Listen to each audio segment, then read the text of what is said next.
Buenas noches, somos el grupo número 6 que está conformado por Yomaira Andrea Cardoso y mi persona Valeria Sandoval Lozano. A nosotros nos tocó la conformación del Partido Político Liberal antes de la elección de Ospina y durante la época de Gaitán y Gabriel París. ¿Empezamos?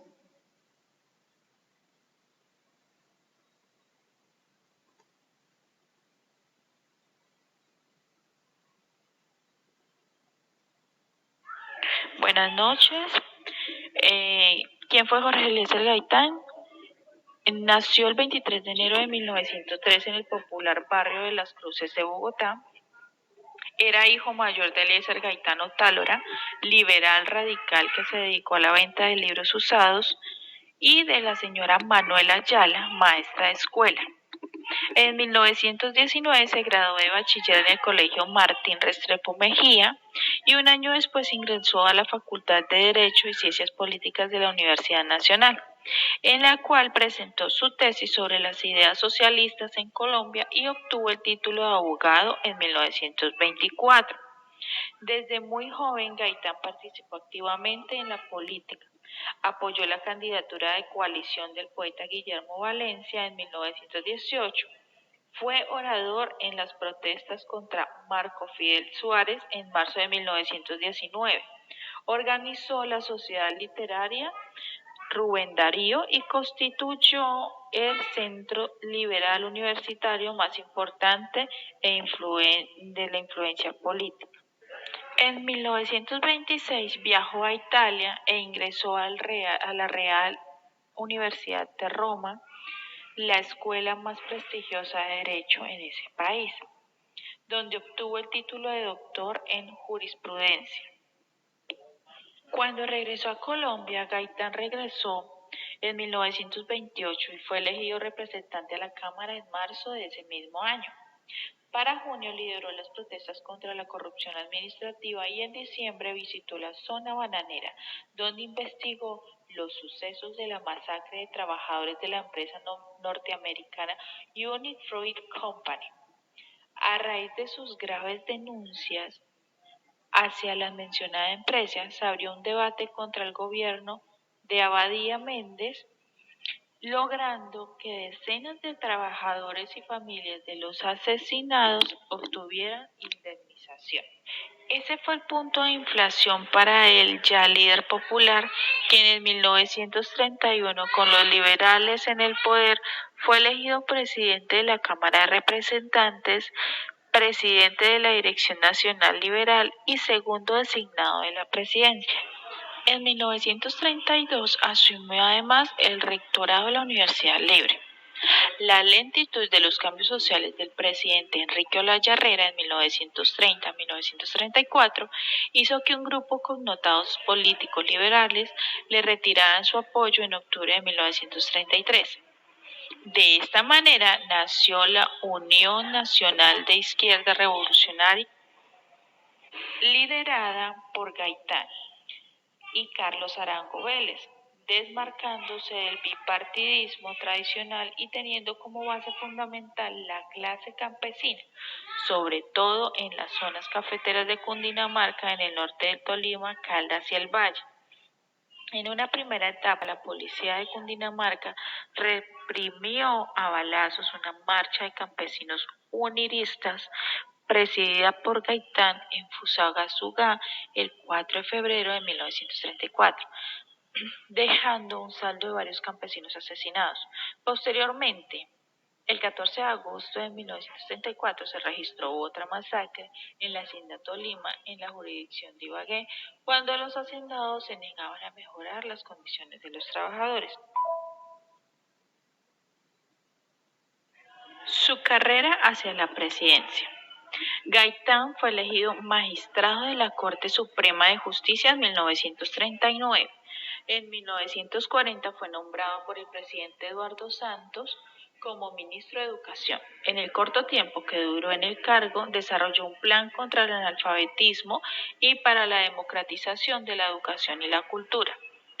Opuesto a la repostulación de López Pumarejo, Gaitán inició en 1941 una carrera política orientada hacia la presidencia. Fue senador por Nariño en 1942, presidente del Senado en septiembre del mismo año, ministro de Trabajo entre 1943 y 1944 y candidato presidencial en oposición al liberal oficialista Gabriel Turbay, creando el movimiento liberal gaitanista. En ese contexto, la gran mayoría del pueblo colombiano se volcó hacia ya el líder popular Jorge Eliezer Gaitán y las reivindicaciones sociales que prometía. Las multitudinarias manifestaciones contaron con consignas históricas tales como a la carga contra la oligarquía por la restauración moral de la República, las cuales lograron interpretar el más profundo sentimiento nacional de manera muy particular. En el dominio del discurso político de Gaitán, con sus variaciones de tono, sentido del humor e ironía, y el manejo de los silencios, hicieron de él un tipo de orador que llegaba a transfigurarse por la emoción de lo que decía y la forma de decirlo, logrando transmitir y conectar con el sentimiento popular. Liberal, demócrata, buscaba una revolución popular dentro de los marcos constitucionales. Para las elecciones presidenciales del 5 de mayo de 1946, que ganó Mariano Ospina Pérez, Gaitán ocupó el tercer lugar con un apoyo mayoritario en los centros urbanos. Esas comisiones le sirvieron para convertirse en líder indiscutible de los sectores liberales y elegido jefe único del partido. Cabe resaltar que en la década de 1940 a 1950 ocurrieron varios hechos de notable importancia geopolítica regional e internacional.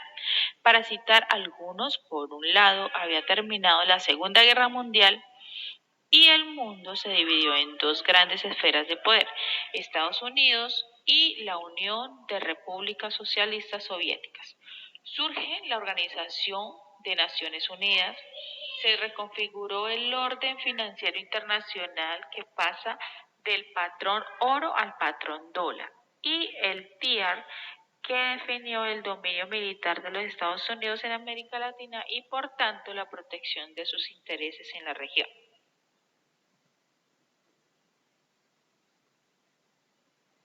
Y finalizando, el asesinato de Jorge Eliezer Gaitán ocurrió el 9 de abril de 1948, cuando se desarrollaba en Bogotá la novena conferencia panamericana de la que surgió la Organización de los Estados Americanos, OEA. Ese día Gaitán tuvo uno de sus mayores triunfos como penalista al lograr la absolución del teniente Jesús Cortés, acusado por la muerte de un periodista. Para la tarde del 9 de abril, Gaitán tenía una cita para recibir un grupo de estudiantes internacionales, en los cuales estaba Fidel Castro, que se encontraban en Bogotá en la margen de la Conferencia Panamericana en la que participó el general Marshall, impulsor del plan que llevaba su nombre para la reconstrucción de Europa tras la Segunda Guerra Mundial. Un hombre, quien llamaba Juan Roa Sierra, lo esperaba en la entrada del edificio donde estaba ubicada su oficina y le propinó 3 disparos con un revólver. Gaitán fue llevado a la clínica central donde murió. A raíz de esto, se fueron viendo enfrentamientos entre partidarios liberales y conservadores. Las fuertes manifestaciones y la represión policial produjo un saldo al menos de 3.000 fallecidos o desaparecidas y más de 140 edificaciones destruidas en varias ciudades del país y con mayoría en Bogotá. Tanto la policía como el ejército se dividieron, pues unos buscaban controlar la situación abriendo fuego contra los manifestantes y otros se sumaron a la rebelión popular. El Bogotazo daría inicio a lo que los historiadores llamaban como el punto de inflexión que impulsó el nacimiento insurgencia guerrillera en Colombia. Luego de una relativa calma de un poco más de 10 años, pasó a ser una guerra de Estado contra los movimientos de izquierda que ha dejado más de 200.000 muertos y 5.3 millones de desplazados en más de medio siglo, según cifras medio siglo, según cifras oficiales. La mayoría del pueblo colombiano estaba convencido de que Gaitán era un digno representante del poder. El líder liberal tenía ideas en pro de los intereses de los más desposeídos, sobre todo los campesinos, y buscaba quitarle los indignantes privilegios a la oligarquía.